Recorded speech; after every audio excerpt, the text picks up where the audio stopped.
Mercredi dernier, nous avons commencé par parler des 7 prières par lesquelles Dieu va augmenter sa grâce dans ta vie. Et j'ai commencé par introduire ce message avec 2 passages importants que tu dois connaître. Et le premier de ces passages, c'est l'Hébreu chapitre 4, verset 16. On va l'ouvrir. Tu vas prendre ta Bible, nous allons le lire. Hébreu chapitre 4. La Bible dit ceci, lisons.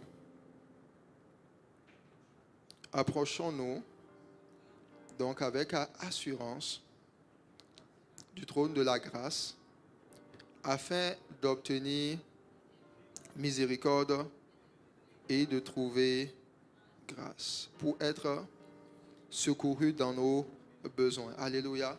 Donc dans ce passage, la Bible nous dit quelque chose d'assez important. La Bible dit de nous approcher du trône de la grâce afin d'obtenir grâce et de trouver miséricorde. Alléluia. Et d'être secouru dans nos besoins. Et je vous ai expliqué mercredi dernier que le secours de Dieu vient dans ta vie lorsque tu trouves l'ingrédient qui est la grâce. Les personnes dans la vie desquelles Dieu intervient, c'est des personnes qui ont trouvé grâce. C'est pour ça que la Bible dit de s'approcher d'un endroit que la Bible va qualifier le trône de la grâce. Donc, le secours que Dieu te donne, c'est un secours que tu reçois lorsque tu t'approches d'abord du trône de la grâce. Chaque fois que tu as un besoin, tu peux dire, Seigneur, je veux d'abord recevoir ta grâce. Donc, la grâce de Dieu, c'est quelque chose qu'on peut recevoir. C'est pour ça qu'il dit, approchons-nous du trône de la grâce afin de recevoir. Dis avec moi, de recevoir la grâce. Donc, tu dois être une personne qui recherche la grâce de Dieu. L'intervention divine nécessite la grâce. Quand vous voyez un homme comme Daniel devant la fosse aux lions, s'il n'avait pas reçu la grâce de Dieu, les lions allaient le dévorer. Mais parce que Dieu, il a trouvé grâce devant Dieu, la Bible dit, quand le roi est venu à sa rencontre, il a parlé, il dit, Daniel, est-ce que ton Dieu est venu à ton secours? Daniel dit, oui, mon Dieu a vu qu'il n'y avait pas en moi d'iniquité, il n'y avait pas de péché, et j'ai trouvé grâce. Et quand il a vu que l'intervention de Dieu est venue dans la vie de Daniel, il a dit, Dieu est vivant. C'est le Dieu, ce Dieu-là, le Dieu de Daniel, c'est le véritable Dieu. Mais quelques temps plus tard, quand Dieu, le roi a jeté ses hommes, ceux qui voulaient livrer Daniel au lion, est-ce que ces personnes-là ont été secourues par l'ange? Non, c'est les mêmes lions qui ont dévoré Daniel et qui voulaient dévorer Daniel et qui n'ont pas pu à cause de l'intervention surnaturelle de Dieu. C'est les mêmes lions qui ont dévoré ces hommes. Donc, dans un premier cas, on a vu un homme qui a trouvé grâce et l'ange est venu. L'ange est arrivé délivrer Daniel. D'autres personnes se retrouvent dans la même situation. On voit un effet contraire. Donc, la grâce de Dieu, tu peux l'identifier. Comment est-ce que tu peux savoir que tu as la grâce? C'est en fonction des fruits de la grâce qu'on voit dans ta vie. Lorsque tu as la grâce de Dieu dans le domaine de la santé, tu vis dans la santé. Tu vis, tu ne tombes pas malade, tu ne tombes pas souvent malade. Tu vas dire, waouh, j'ai trouvé grâce. J'ai reçu la grâce dans le domaine de la santé. Si tu es une personne, par exemple, où tu as du mal dans le domaine de tes relations, chaque fois, tu commences par exemple une relation et la relation se brise et il n'y a pas d'avancement dans le domaine de tes relations, tu peux te dire, mais ça ne va pas. Ce dont tu as besoin, c'est d'aller rechercher la grâce attachée aux relations. Une personne qui a la grâce dans ce domaine, par exemple, les gens qui ont cette grâce-là, ils n'ont pas du mal à se fiancer, ils n'ont pas du mal à se marier. Ça, c'est la grâce de Dieu. Alléluia. Tu peux être là, tu vas dire, oh, cette sœur-là, pourtant je la connais, elle n'est pas mieux que moi. Pourquoi est-ce que le frère est allé lui demander en mariage? Tu vas commencer par te murmurer pour dire, Seigneur, ça fait longtemps que j'attends. Seigneur, les choses ne bougent pas. Simplement, c'est parce que la personne a trouvé grâce. La grâce de Dieu peut parler aux oreilles des gens. La grâce de Dieu peut convaincre des gens de te donner des faveurs, des privilèges. La grâce de Dieu, c'est l'intervention de Dieu dans ta vie. Alléluia. Dis avec moi, je dois recevoir la grâce. Alléluia. Donne un beau amen à Jésus. Donc, dans ta vie, si tu vois que tu souffres beaucoup, il y a des difficultés, tu as des difficultés, tout ce dont tu as besoin, c'est de la grâce. une vie dans les complications tout le temps, tu souffres, tu luttes, les choses ne vont pas bien, tu dois simplement, c'est des indicateurs de manque de grâce. C'est des indicateurs de manque de grâce. Donc, quand la Bible dit ici de s'approcher du trône de la grâce, la Bible est en train de te donner la solution. Il dit, ne fais pas comme si il n'y a pas de solution. Va simplement demander la grâce. Alléluia. Donne un bon amen à Jésus. Et Dieu donne la grâce. Dis avec moi, Dieu donne la grâce. On va dans le livre de Romains chapitre 5, verset 15.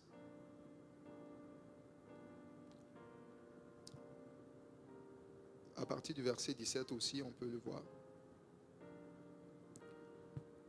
Alléluia. Donnez-moi le verset 17.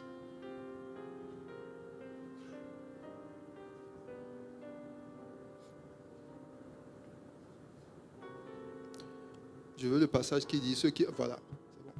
Lisons ensemble. Il dit, si par l'offense d'un seul, la mort a régné, par lui seul, à plus forte raison, ceux qui reçoivent, dis avec moi ceux qui reçoivent, l'abondance de la grâce. Alléluia. Donc, il dit que tu dois faire quoi? Tu dois recevoir. Dis avec moi, je dois recevoir l'abondance de la grâce. Amen, amen. Donc, c'est essentiel. C'est essentiel. Tu as besoin de la grâce de Dieu pour accomplir des exploits. Tu as besoin de la grâce de Dieu pour tes études. Tu as besoin de la grâce de Dieu pour aimer Jésus. Tu as besoin de la grâce de Dieu dans ton travail. Tu as besoin de la grâce de Dieu pour faire des affaires. Tu as besoin de la grâce de Dieu pour marier la bonne personne. Tu as besoin de la grâce de Dieu pour t'orienter chaque jour dans ta vie. C'est ça, il dit. Il dit ceux qui reçoivent. Dis avec moi ceux qui reçoivent l'abondance de la grâce. Alléluia. Amen, amen. Alors, quand il parle de recevoir l'abondance, beaucoup de chrétiens se limitent. Très souvent, on prie sans recevoir la grâce. Parce qu'il n'a pas dit ceux à qui il a été donné la grâce de Dieu. Un jour, le Seigneur, quand il me parlait de ces choses, il m'a montré une vision dans laquelle j'étais en train de bénir l'église. Je disais, en fait, il me montrait notre église. J'étais là. Et puis, de l'autre côté, je voyais encore notre église. Donc, j'étais dans notre église et je voyais notre église où j'étais là. Et puis, là où je suis, je n'étais pas en train de déclarer la grâce de Dieu. Alléluia. Je n'étais pas en train de bénir les gens. Et dans l'église, juste à côté où je me voyais, il y avait tellement de monde. J'étais en train de dire que Dieu te visite, que la grâce de Dieu soit avec vous, etc. Que les choses de vos vies avancent, que la protection de Dieu. Donc j'étais en train de bénir et le peuple était là. Il disait Amen, Amen, Amen. Et je sentais une forte joie. La Bible dit là où est l'Esprit de Dieu, là est quoi? Là est la liberté. Donc quand j'étais en train de déclarer cela, je sentais que le mouvement qui se faisait dans cette église-là, les gens étaient plus prospères. Les gens étaient plus dans la joie, les choses avançaient, etc. Je sentais un débordement de la vie. Et quand je me réveille, puisque il y a des visions nocturnes, alléluia. Quand je me réveille, le Seigneur me dit, tu ne bénis pas suffisamment mon peuple. Certains d'entre vous, quand on publie par exemple la bénédiction de la semaine, vous pensez que c'est juste pour comme ça. Non, non, non. Alléluia. Pourquoi la Bible dit par exemple que le sacrificateur devait bénir le peuple? Et le peuple devait dire quoi? Amen. Amen, ça veut dire qu'il en soit ainsi. Amen, ça veut dire tu as dit que quelque chose de bien va m'arriver. Et je dis d'accord, je suis en accord avec ce que tu dis. Dieu donne le pouvoir, l'autorité à certaines personnes de dire sur ta vie des paroles et ces paroles vont arriver si seulement si tu les reçois. Alléluia. Imaginez-vous que l'ange arrive dans la maison de Marie et lui dit, femme, toi à qui une grâce a été faite. La Bible dit que Marie s'est étonnée d'une telle salutation. Si vous lisez Luc chapitre 2 ou chapitre 3, la Bible dit qu'elle s'est étonnée d'une telle salutation. Mais la salutation qui lui a été donnée, c'était une salutation de reçois la grâce. L'ange dit, heureuse toi à qui une grâce a été faite. Vous pouvez essayer de me trouver le passage. Donc, l'ange est arrivé avec une grâce. La grâce, c'est quoi? Nous l'avons défini comme quoi? La faveur imméritée. Ça veut dire que tu ne mérites pas quelque chose et Dieu vient te voir et il dit, je te la donne. Par exemple, tu n'avais pas d'argent et je viens dans ta vie, je dis, j'ai envie de te bénir, reçois $1000. Il y a des gens ici dans cette église où des fois je les vois, je dis, tiens, donne ceci. La personne peut-être dans son compte en banque, il avait du mal à payer ses factures. Dès que je rentre dans sa vie, parce que je détiens quelque chose, je lui donne la chose, sa vie change automatiquement. Alléluia. Il ne m'a pas demandé. Il peut ne même pas le mériter. Mais lorsque tu rencontres la grâce te communique quelque chose. Alléluia. C'est de la même manière. C'est pour ça qu'il dit, approchons-nous du trône de la grâce. Parce que lorsque Dieu est assis sur ton trône, sur le trône de Dieu, il y a l'intervention divine, il y a le miraculeux, il y a la visitation des anges, il y a par exemple plus de sagesse, il y a plus de santé. Si tu vas vivre dans la santé, ceux qui par exemple pensent que le fait de tomber malade, ça c'est destiné à tous les hommes. Ce n'est pas le cas. Dis à ton voisin, ce n'est pas le cas. Moi, je ne vais pas me coucher sur les lits d'hôpitaux. Alléluia. Oh, oui. La maladie et l'hospitalisation peut être ton partage, mais ce n'est pas le mien. Tu peux être là-dedans jusqu'à ce que tu dis, Seigneur, ôte en moi cette pensée-là et je vais recevoir ta grâce. Et je vous ai longtemps enseigné dans cette église que si Jésus guérissait les malades, c'est parce que la maladie n'est pas dans le plan de Dieu pour toi. Alléluia. La maladie a plusieurs sources. Il y a des maladies qui sont créées par exemple par des bactéries. C'est-à-dire, c'est l'évolution naturelle de l'humanité où, à cause des bactéries, tu as la grippe, c'est une bactérie, etc. Mais il y a des maladies qui sont créées par le diable lui-même. Alléluia. Il ne faut pas attendre que ce soit des maladies compliquées avant d'exercer la santé de Dieu. Amen, amen. Donne un bon amen à Jésus. Donc quand l'ange vient la voir, l'ange lui dit, tu reçois une grâce. Et la Bible dit que Marie, non seulement elle a été étonnée de cette salutation, mais elle va poser à l'ange comment cela va se faire. Elle dit, ange, là où je ne suis même pas encore réellement, totalement marié. Et puis, tu dis que je vais porter un enfant. L'ange dit, non, n'aie pas de crainte, ça sera par la vertu du Saint-Esprit. Est-ce que Marie a enfanté le Fils de Dieu? Absolument. Toi-même, si le ciel te localise pour une grâce, le ciel peut par exemple dire, toi qui es à Chicoutimi, je te donne la grâce de devenir le plus grand propriétaire immobilier de Chicoutimi. Alléluia. Alléluia. Dieu va te visiter. Donc, maintenant, cette grâce-là peut être dans l'air, mais si tu ne la reçois pas, elle ne va pas se manifester. Donc, entre le point où tu te trouves et la nouvelle dimension dans laquelle Dieu, ou bien toi-même, tu peux être en train de désirer vivre, l'ingrédient qui te manque, c'est simplement la grâce. Alléluia. Peut-être que tu ne me comprends pas encore. Dis à ton voisin, il te faut recevoir la grâce de Dieu dans les domaines de ta vie. Amen. Il dit ceux qui font quoi? Qui reçoivent. Donc, quand je me suis levé comme ça, j'ai dit, Seigneur, il faut que ça change. Parce que tu m'as déjà montré ce à quoi tu m'as appelé. Tu m'as dit que je vais gagner cette région. Tu m'as donné les nations. Mais ton peuple, c'est par ce peuple-là qui étant béni que les nations vont être transformées. Si ta vie spirituelle n'est pas transformée, si Dieu ne manifeste pas la gloire de Dieu dans ta vie, comment est-ce que les gens qui sont autour de toi vont voir Dieu? Moi, je m'attends à ce que chaque personne ici, vous soyez capable de transporter beaucoup de grâce. Alléluia. Que quand vous rentrez dans une entreprise, on dise, peut-être tu es arrivé comme simplement agent de service à la clientèle. 3 mois plus tard, tu es le directeur ou bien Voilà. Il y a beaucoup de gens qui galèrent dans l'église. Il faut que tu viennes, tu dis, toi, viens, j'ai du travail pour toi. Alléluia. Est-ce que ton témoignage ne va pas être plus effectif si tu es capable de donner des solutions aux gens? Ton témoignage va être effectif. Donc, quand j'ai dit, Seigneur, je me répands. Véritablement, quand je me suis levé, c'était comme une parole, c'est-à-dire c'est une vision, c'est à la fois une parole de connaissance. Parce que la parole de connaissance, c'est comme Dieu te donne la connaissance, une connaissance que tu n'as pas, mais qui en fait existait. C'est une connaissance surnaturelle. Par exemple, on sait très bien qu'il faut bénir les gens. Mais je ne savais pas que ce qui retardait ou pouvait bloquer l'avancement de la vie des gens que Dieu me confie, c'était le manque de bénédiction. Alléluia. Amen, amen. Amen. Parce que vous devez savoir que pour qu'une vie, on puisse prendre une vie d'un point A pour l'amener à un point B, c'est du travail. Et ça nécessite la grâce. Certains d'entre vous, vous venez peut-être, vous avez des problèmes au niveau de votre âme. Votre âme peut-être a été brisée dans votre famille. Les gens ont dit beaucoup de paroles négatives sur vous. Dieu veut faire de grandes choses avec vous, mais il y a un travail à faire. Amen. La Bible parlant de l'Esprit, Jésus dit, l'Esprit du Seigneur est sur moi parce qu'il m'a oint pour guérir ceux qui ont le cœur brisé. Donc ton cœur peut être brisé. Et les sources d'échec dans ta vie, ça peut être même un échec programmé sur ton mariage. Oui, oui, oui.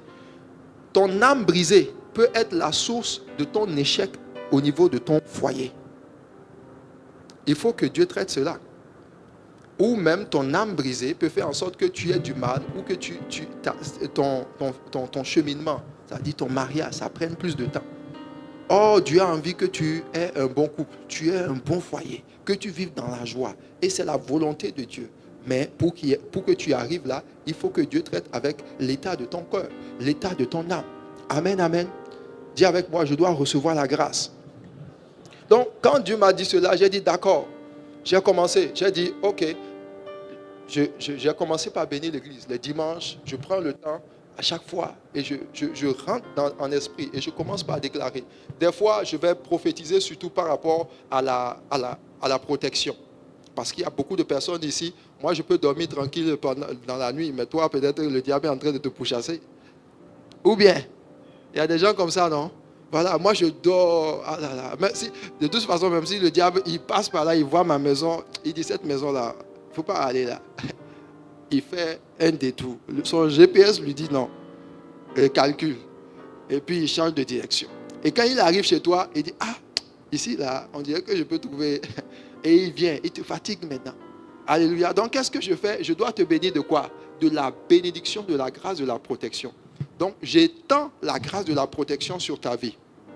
Alléluia. Maintenant, je peux étendre cette grâce en te bénissant. Si tu ne reçois pas, cela ne sera pas manifeste dans ta vie. Alléluia.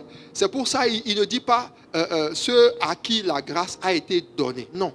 La Bible dit ceux qui reçoivent. Dis avec moi qui reçoivent. Alléluia. Alors, Junior, tu peux venir ici. Donc Dieu dit, je vais te donner la grâce. Tu dis, Seigneur, j'ai besoin... de quoi as-tu besoin, toi? Bon, ceux qui ne disent pas ce dont ils ont besoin, donc ils sont d'office disqualifiés pour la réception. Voilà, si tu as une personne, tu dis, oh Dieu, tout ce que tu veux, donne seulement. Bon, Jésus va dire, ok, peut-être que tu as juste envie que je vienne te dire coucou. Et puis Jésus est parti. Alléluia. La Bible dit ceux qui reçoivent quoi? La grâce. Et il ne dit pas simplement la grâce, il dit l'abondance de la grâce. Amen, amen. Donne un bon amen à Jésus. Donc, tu as besoin de quoi? Vous voyez, il pense beaucoup. Ça veut dire que ce n'est pas quelqu'un déjà qui cherche la grâce. Alléluia. La Bible dit, tu dois soupirer. Tu dis, ah Jésus, je veux faire ceci. Seigneur, je veux faire cela. J'ai besoin de ceci. Alléluia. Pour être utilisé dans ton royaume. Reçois ce dont tu as besoin au nom de Jésus. Amen. Donc, tu as besoin de quoi? Donc, l'élévation, c'est un peu... la sagesse. Hey, tu veux quoi, Chokma? Ou bien tu veux Mimchak? Alléluia. Il veut Chokma, il veut Mimchak. Alléluia. Ok, donc tu veux l'onction Mimchak, expansion. Tu commences une activité ici, elle se répand partout. Alléluia. Donc voici son sujet. Il dit, voici, moi, ma vie veut être transformée. Et Dieu a la capacité de le faire. Qui croit que Dieu a la capacité de le faire? Dieu peut le faire. Donc ça, il pose une demande. Et il y a la grâce dans les mains de Jésus. Jésus est celui qui transporte toute forme de grâce. Alléluia. Voilà. Maintenant, lorsque la grâce, il va pouvoir saisir la grâce, c'est à partir de ce moment, vous allez commencer par voir le fruit de sa demande. Tant qu'il a demandé et que la grâce est disponible, s'il ne la reçoit pas, vous n'allez pas voir le fruit. Alléluia. Amen, amen. Donc, la Bible dit ceux qui reçoivent. Donc, ici maintenant, je peux dire, ah, tu as dit, je veux la grâce pour l'élévation. Je dis, bon, tiens. Tu ne prends pas. Il dit merci, pasteur. Voilà. J'ai dit, mais tiens. Il dit, est-ce qu'il va avoir la grâce? Voilà. Maintenant, la Bible dit ceux qui reçoivent. Le mot recevoir ici, c'est le mot prendre, saisir. C'est le mot lambano. Alléluia. Il y a un autre mot même plus violent. Lui, c'est katalambano. C'est-à-dire, lui, il ne dit pas simplement, il faut essayer de prendre. Il faut juste tiens ça. Voilà. Ça, c'est il veut lambano. Alléluia. Voilà. La Bible dit, quand tu dis Amen, qu'il en soit ainsi, c'est la façon de dire, je reçois ce que tu dis. Qu'il en soit ainsi dans ma vie. Je le saisis. Amen. Gloire à Jésus. Donne un bon Amen à Jésus. Donc là, il est en train de lambano. Mon téléphone est en train de partir comme ça. Voilà. Dieu est en train de te donner quelque chose. Tu peux recevoir ton mariage de cette façon. Dans le sens que tu dis, Seigneur, je reçois la grâce du mariage. Et tu ne commences pas par penser à d'où viendra le frère, d'où viendra le frère. Dieu dit, tu n'as pas besoin de ça. Moi, je suis capable de dire au frère, cette soeur-là, il faut la marier même. Amen. Quand Dieu parle pour toi, les circonstances peuvent être compliquées n'importe comment. Si tu as reçu la grâce, la Bible dit, quand tu reçois, ça devient tien. Ça devient ta propriété. Alléluia. Dieu ne se répand pas de ses dons et de ses appels. Donc, quand il te donne, ce qui est nécessaire, c'est la réception. Il dit ceux qui reçoivent, pas ceux à qui il a été donné. C'est ça la différence entre les enfants de Dieu. Il y a des gens à qui Dieu a donné beaucoup de choses, mais ils ne reçoivent jamais. Alléluia. Donc, ici, il veut le recevoir, il veut l'ambano. Ok, prends. Voilà. Maintenant, on va passer dans la dimension de katalambano lorsqu'il va arracher ça même. Voilà. Il a pris. Il dit, moi je prends, je saisis et je m'en empare. Alléluia. Ça veut dire que c'est un violent. Il est passé dans la notion de ce que Jésus a dit. Il dit le royaume de Dieu, depuis le temps de Jean-Baptiste jusqu'à présent, le royaume est comment? Forcé. Ce sont les violents qui s'en emparent. Alors, la notion de la violence, c'est que tu sais que tu veux quelque chose, mais elle peut être d'une manière ou d'une autre cachée, ou elle est sous c'est-à-dire une restriction. Si des membres de ta famille sont sous le joug du diable, et tu veux recevoir leur délivrance, par exemple, tu as la capacité, tu peux aller avec violence. Tu dis, Satan, tu tiens les membres de ma famille captifs, je t'ordonne, tu lâches. Tu peux passer dans les temps de jeûne jusqu'à ce que tu vois la chose arriver. Alléluia. C'est l'exemple de cette femme dont Jésus parle dans le livre de Luc chapitre 18. Il dit, cette femme-là, il y avait un juge unique qui était dans la ville et qui n'avait d'égard pour personne, même pas à l'égard de Dieu. Donc il ne respectait personne. Et cette femme-là allait le voir pour dire, fais-moi justice de ma partie adverse. Et la Bible dit que le juge a fait quoi? Il refusait. Chaque fois elle va, le juge refuse. Et la Bible nous dit ceci, Jésus dit ceci, que la femme, à cause de son importunance, c'est-à-dire son importunité, la femme, à chaque fois, elle repart. Elle dit, donne-moi, regarde bien, donne-moi, donne-moi, donne-moi. Bon, le juge dit, la femme là, si je ne lui donne pas son affaire là maintenant, elle risque de me rompre quoi? La tête. Et la Bible dit, Jésus a dit, quand le Fils de l'homme reviendra, trouvera-t-il la foi sur la terre? Ça signifie qu'il y a des choses pour que tu puisses avoir dans ta vie, si cela est à toi. Parce que la justice, c'est quelque chose qui est normal. Dieu rend justice. Mais le diable peut se dresser contre des choses qui t'appartiennent légalement. Des choses qui sont à toi. Mais pour que tu puisses les lambano, il faut que tu fasses preuve de quoi? De violence. Il faut que tu ailles, tu saisis. Amen, amen. Parce que tout ce que tu vas vouloir avoir, ce n'est pas toujours aisé, ce n'est pas toujours facile. Amen, amen. Tu es béni dans le nom de Jésus. Tu peux acclamer le Seigneur. Dis avec moi, je reçois la grâce de Dieu dans le nom de Jésus. Donc, la grâce de Dieu, Dieu la donne, mais le problème, la plupart du temps, c'est quoi? La réception. Dis avec moi la réception. Allons dans le livre de Nombres, chapitre 12. Nombres, chapitre 13. Nombres, chapitre 13, on va lire à partir du verset 1. Dis avec moi, Seigneur, change ma vie. Dans le nom de Jésus. Lisons ceci. La Bible dit ceci. L'Éternel parla à Moïse.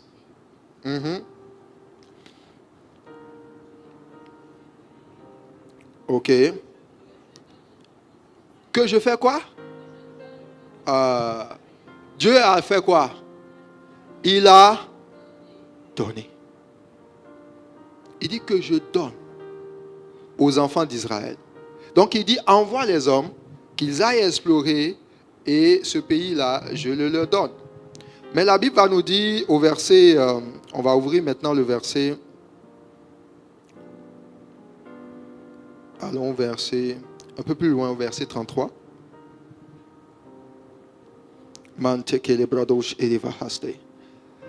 Lisons maintenant.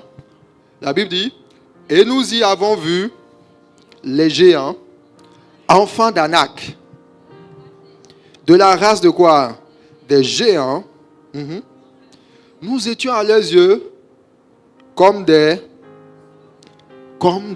sauterelles. Alléluia. Comme des sauterelles. Continuons. Continuez le verset suivant.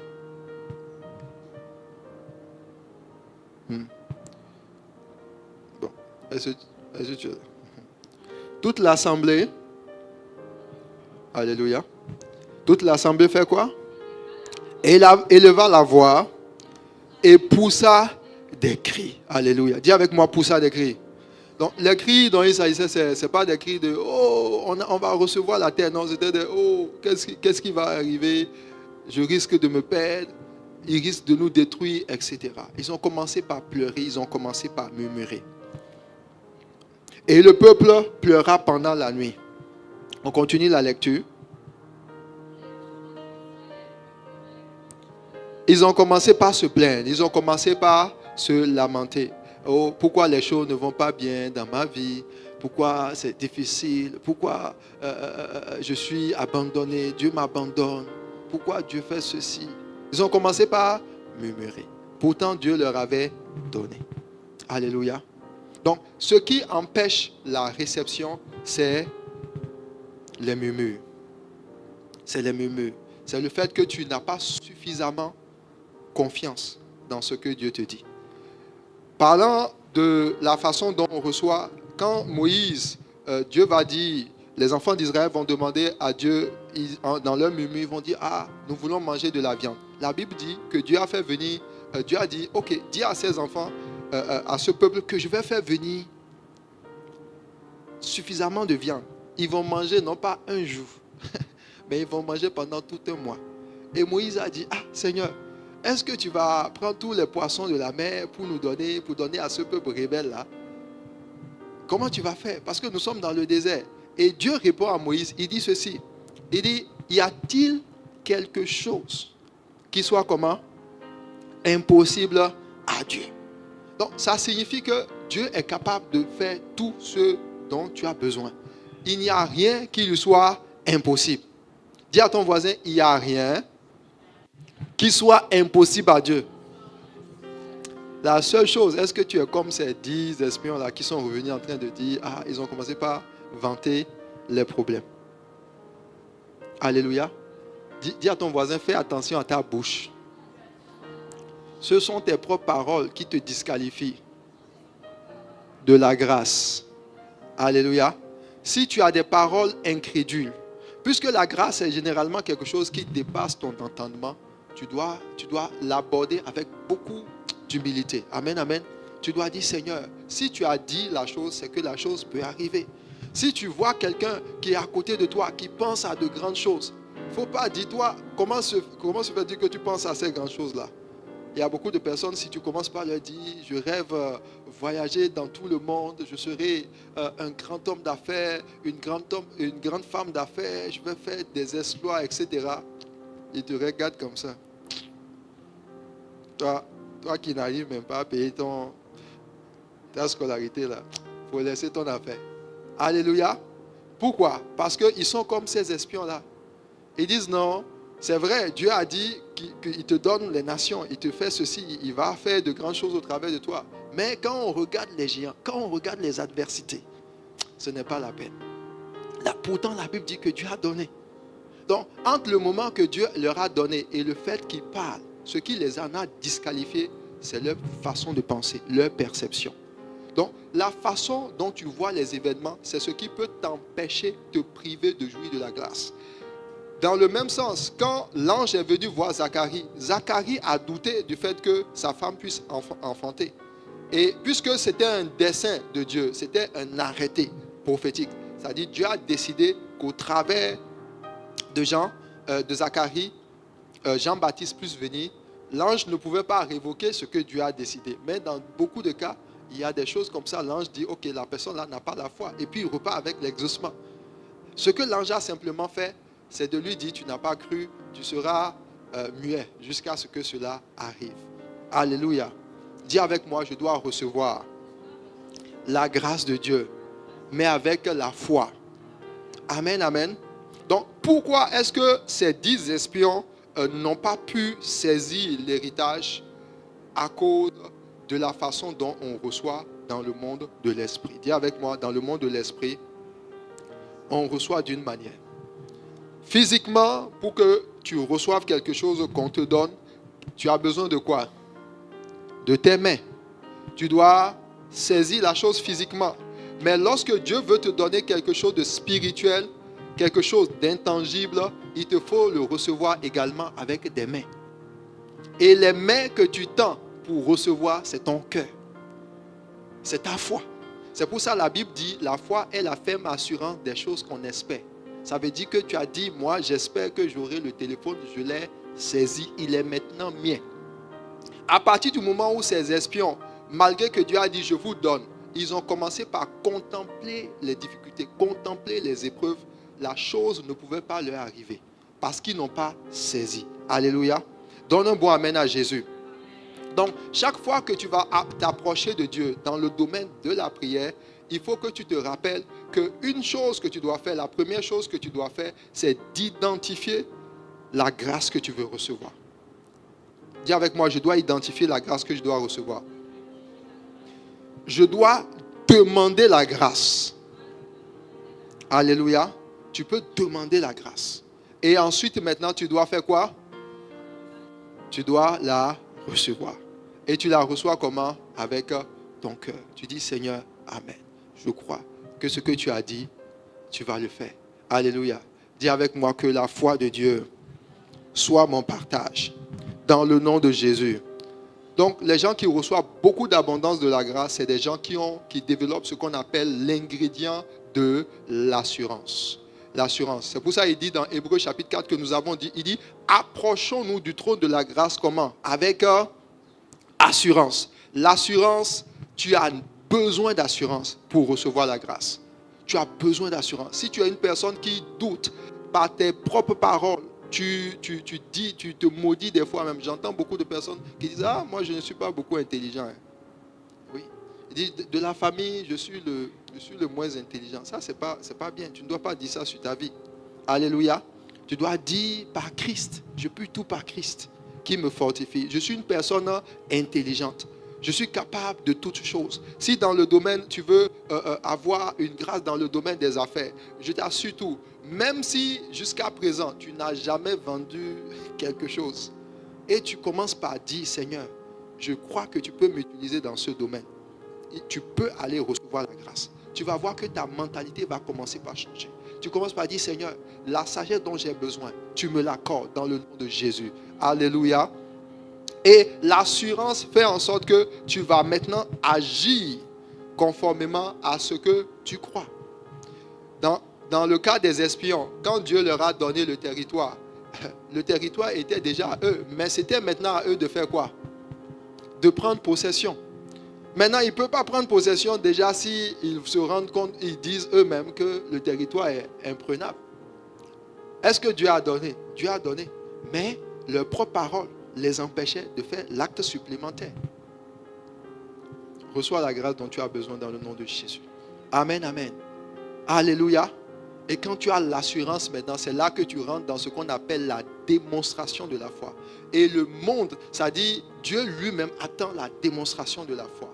Alléluia. Quelqu'un a dit quelque part, quand la foi, c'est tu prends le parapluie avant la pluie. Ça dit, tu démontres, tu crois que la pluie va venir, tu prends le parapluie. Donc, tu peux être là, tu dis, Seigneur, moi je crois que l'année prochaine, à la même période, je vais me marier. Ça, c'est pour la foi de quelqu'un qui veut le mariage. Peut-être que toi, ce n'est pas ton cas. Toi, ton cas, c'est comment je vais faire pour finir mes études. Alléluia. Une autre personne, c'est comment je vais faire pour faire quelque chose. Mais selon le besoin où tu as besoin de la grâce, il faut que tu commences par manifester la foi. Tu dis, Seigneur, puisque tu n'es pas un Dieu qui ment, quand on vient à toi, il dit, approchons-nous avec assurance. Assurance, ça veut dire, tu ne doutes pas. Tu crois en la bonté de Dieu. Tu crois que Dieu t'aime. Tu crois que ce que tu demandes à Dieu, Dieu va te le donner. La Bible dit, celui qui doute, c'est cette personne-là qui est irrésolue. Elle est inconstante. Le doute, c'est ce que ces espions-là ont manifesté. La Bible dit, à cause de leur doute, ils se sont mis à murmurer et ils ont neutralisé leur capacité à recevoir le miracle. Alléluia.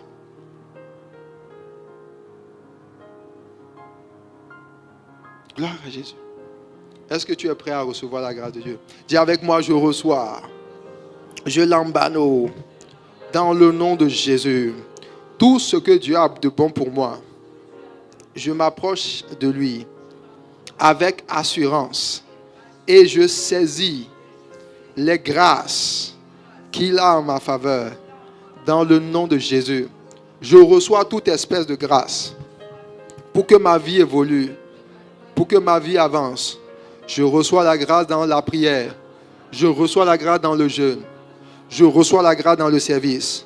Je reçois la grâce dans ma compréhension des Écritures. Dans le nom de Jésus. Je reçois la grâce pour ma destinée. Je reçois la grâce dans le domaine financier. Je reçois la grâce dans le domaine marital. Dans le domaine conjugal. Dans le nom de Jésus. Je reçois la grâce sur Chicoutimi. Dans le nom de Jésus. Je reçois toute forme de grâce. Dans le nom de Jésus. Alléluia. Donne un bon amen à Jésus. Alléluia. Dis avec moi, Seigneur, remplis-moi de ton assurance. Alléluia. Amen, amen.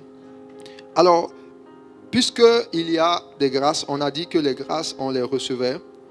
Il y a une chose que tu dois comprendre, c'est que il y a des dimensions de grâce. Dis avec moi des dimensions de grâce. Des dimensions de grâce.